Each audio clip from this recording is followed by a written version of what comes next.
நம்மளோட வாழ்க்கையில் எவ்வளவோ ஏற்றத்தாழ்வு இருக்கலாம். அதில் பகை, வன்மம், சோகம், துக்கம், துயரம் எல்லாமே இருக்கு. தப்பு பண்ணுறவன் அந்த உலகத்தில் நிம்மதியாக வாழ்ந்துட்டு போகிறான். தப்பே பண்ணாதவன் அந்த வழியை அனுபவிச்சுக்கிட்டு நிம்மதியாக இல்லாமல் நிம்மதியும் இல்லாமல் கஷ்டமாக வந்துக்கிட்டு இருக்கான். ஏன் அந்த கஷ்டம் சொல்லுங்கள்?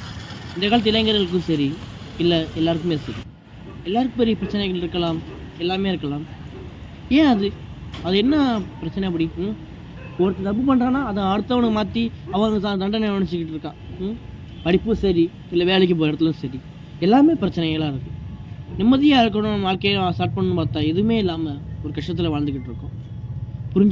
புரிஞ்சிக்காமல் எதையுமே இல்லாமல் தன்னைத்தானே செதுக்கி அவரோட வழியை புரிஞ்சுக்கிட்டு எதுக்கு இவ்வளோதெல்லாம்? என்னடா சம்மந்தமே இல்லாமல் பேசிக்கிட்டு இருக்கேன் பார்க்குறீங்களா? சம்மந்தம் இருக்கு. அப்படிப்பட்ட கதை தான் இது. இவனை பற்றின கதை தான் இது. சாரி, இந்த கதையாக்கு பயன் தான் நவீன்குமார்.